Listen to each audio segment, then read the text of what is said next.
everyone. Thanks for joining us. I'm here again today with Matthew Adler, who's joining us once again. And if you can believe it, it's been about a year since we last spoke. It is hard to believe, but Michael, thanks for having me back. It's good to see you and happy to participate in this again. Time flies, man. So could you give us a quick recap on what you do, why you do it, how you do it? Sure. So Matthew Adler, I manage a company called Adler Real Estate Partners. We're a investor and operator of multi-tenant light industrial properties in major markets in the Sun Belt of the United States. And like I said, focus on one very specific niche asset class, which is multi-tenant light industrial, and very much vertically integrated operators of that property type. So what we do is we add value through focusing on intense operations and buying these multi-tenant properties and making sure that their rents are growing and they're cash flowing as much as they possibly can to make distributions to investors and ultimately add value upon sale. That's great. So from your perspective, what has changed over the past year? We were still very much thinking about the pandemic a year ago. I mean, we were very much still, I'm sure when I came to your office last year, I was wearing a mask in the elevator. Probably. And, we were in a different environment than we are today. And very much of our conversation was how is real estate and how is the economy emerging from the pandemic? And I don't think the term inflation was mentioned, but certainly the inflation story and what is happening relative to inflation and the impact on consumers and to people, and the resulting interest rate increases that the Fed has done in a very abrupt and fast fashion is definitely changing the environment and changing investor sentiment. Maybe we could talk about those things sort of in turn. So we all know how inflation affects us as consumers in the store every day. How does it impact your business and how you look at the world and invest? Yeah, so I mean, in some ways, we're actually a beneficiary. In many ways, we're a beneficiary of inflation. So we have, tenants in our properties, and we've got just over 700 tenants and about 7 million square feet of industrial space. And about 20% of those tenants expire every year. So we have an opportunity to raise rents on tenants. Every tenant pays an annual escalator in the contract, in the lease. There's almost typically 3% in every lease, but although due to the inflation story, we're starting to get higher escalators in leases in the last 6 to 12 months. We're now negotiating 4%, 3.5% escalators. But our opportunity to raise rents on existing tenants, on 20% of those tenants on average every year, is pretty powerful. And I would tell you in the last 6 to 12 months, we've had more success raising rents than any other time that I can remember. We've had more rent growth, and literally every day, and it's continuing. So all of that is very positive, but certainly our interest expense is more. So we are, as we are buying new properties, we are paying a higher interest expense on those mortgages than we were paying, obviously, a year ago.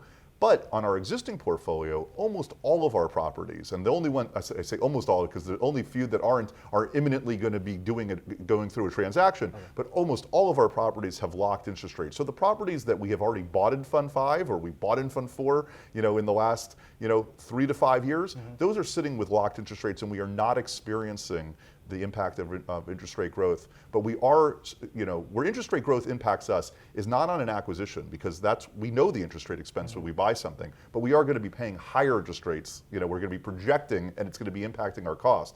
But it certainly isn't on the hold. Interesting. So the last time we met, we talked a lot about tenant demand. Yep. How has that changed, if at all? Yeah, so listen, this is our business right now in some ways is a tale of two cities. It's the best of times and it's the worst of times. I mean, from a tenant demand perspective, from an operational perspective, I can't remember a better time to be in light industrial real estate. Our occupancies are at all-time highs, our rents are growing, they're just incredible. The demand drivers for light industrial continue, driven by somewhat the obvious, the growth of e-commerce, the need for last mile distribution, onshoring coming back to the United States. Some of the less obvious, some of our big tenants are in construction business. We haven't even started seeing the impact of the infrastructure bill yet. Technology, healthcare, we are seeing from sort of every sector continued strength and need for this sort of mission critical light industrial space. And as I said last time, whether you're testing or whether you're storing or distributing or manufacturing or repairing, when you need to do those things to run your business, it needs to be done physically. It's not done in a virtual environment. So we're seeing tremendous strengths on the operational side with really strong demand, very limited supply, and nobody adding new supply. because it just doesn't make sense economically. It didn't make sense when times were better and interest rates were lower a year ago. It certainly doesn't make sense today. So almost no new construction coming to the market. So really, really strong, operational outlook for light industrial. On the flip side, though, we exist in the macroeconomic environment. We exist in a world where inflation is significant, impacting the world, where interest rates have risen, and where there's concerns about what that does to the economy and a potential future recession. So we're balancing between those things. I'd rather be us than almost any other real estate asset class, that's for sure. But it's definitely impacting our business. What kind of feedback are you getting from investors as you're reviewing, sort of the past, talking about the future? Yeah. What's the feeling out there? So, we've had a very successful last year. We finished raising our fifth fund, which is around $300 million, and we're very proud of that. We've made some really great acquisitions, and we locked those interest rates at very low levels. But we're really excited about the fact that we have about 80% left of that fund to invest in what we think will be a very opportune time. I mean, I don't have a crystal ball. I think and I'm sure we'll talk about this more, we're being very slow and deliberate and cautious on acquisitions, especially in the near term. It is unlikely we will make an acquisition between now and the end of the year, and probably pretty low likelihood even in the first quarter of next year. But I think in the next 6 to 12 months, we will start seeing some opportunities. So I think investors are excited about that.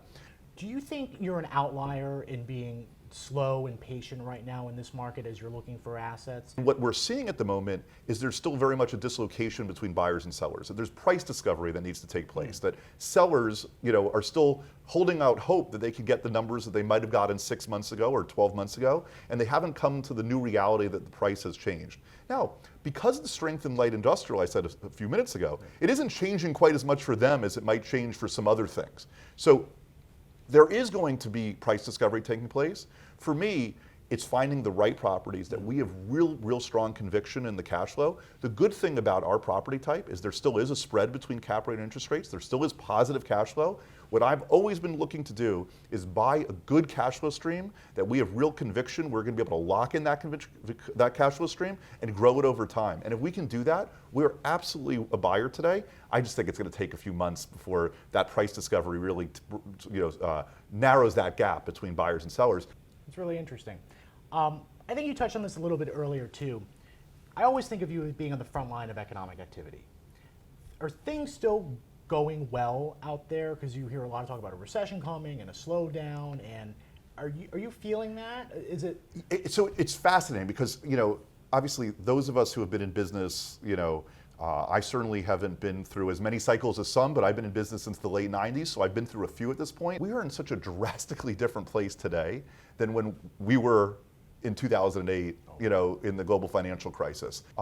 Fear is driving most of what is happening in the world, but not economic soundness. And what I'm seeing in our tenants is still really strong strength. Rents continue to rise, our occupancy continues to trend upwards, not downwards. And that to me is really important. To me, our business is all about tenant demand and the strength of our tenants. And I'm not saying there aren't going to be some tenants that have problems. Of course there will be.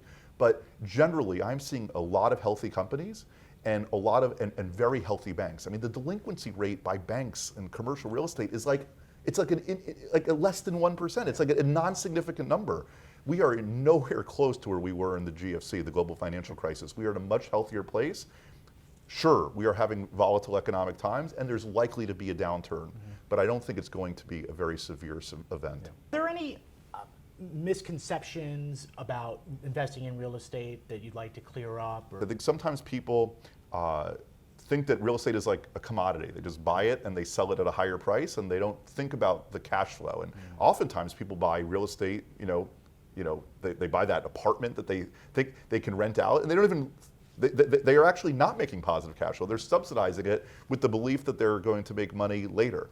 I believe an investment in real estate should be an income-producing asset. It should have positive cash flow, and the reason why one invests in real estate is there is that positive cash flow.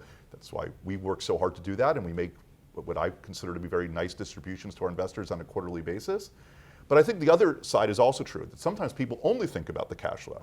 I have investors who call us all the time and say, I'm comparing where bonds are today, and bonds are, you could get a decent bond return at 6%, and you're making 6-7%. Why should I just not buy bonds? I'm like, well, we also pay down principal, and we have principal amortization, so we're paying down the loan through that cash flow, and we do have appreciation. We have in an inflationary environment, we have an asset class that has growing rents, and we're still buying below replacement costs, and I have a lot of confidence we're going to sell our properties for more than what we bought them for. So we're not, when we might be distributing 6, 7, 8%, that isn't the total return of our property. We are going to get appreciation. So understanding that the drivers of the return come from the cash flow that's distributable, the payment down of debt through principal amortization, just like you pay down in your house every month, and the appreciation of a property, and understanding the totality of how the return is generated, I don't think everybody necessarily understands, and that's what private real estate really does, along with a very interesting tax benefit of a lot of tax deferral. Sure, really interesting. When you're looking forward, maybe we touched upon this a little bit, where are you seeing opportunities, potentially bright spots on the horizon, or in any good crisis, maybe there's some opportunity as well, right? As I alluded to already, I feel very good about our Fund 5 and think that we didn't raise this money with the anticipation of there being this much volatility and this much disruption in the economy, but I do think that there's going to be really good opportunities. I feel really excited that we have a lot of this fund to put out. We still have a 3-year investment period in order to do so. So while we might be slower in calling capital over the next 6 months, or maybe not calling any capital over the next 6 months, I really firmly believe in 6, 9, 12 months and beyond that there's going to be really interesting opportunities. Certainly in our space of light industrial, where there is still that great operational aspect that I talked about with really strong tenant demand and low supply, but I'm sure in other things as well. I do think this is when other people are panicking, it's probably a good time to be start thinking about taking advantage of those opportunities. Yep. I certainly agree with that. So I want to congratulate you on that recent raise. We're really excited for Fund 5. I want to thank you for coming in today. It's good to do this again, and I'm sure we will do it another year, and sure we'll look back on what we said now, and who knows if last year was coronavirus and this year is interest rates and inflation, I wonder what next year will bring. I love your insights, your viewpoint, your perspective, and we really appreciate it. So thank you, Matt. Well, thank you all, and it's a pleasure doing this. Good to see you. Thanks so much for watching. As always, make sure to rate, review, and subscribe. You can also find more content on our Omnia Family Wealth YouTube page, or check out our latest videos by clicking on these links.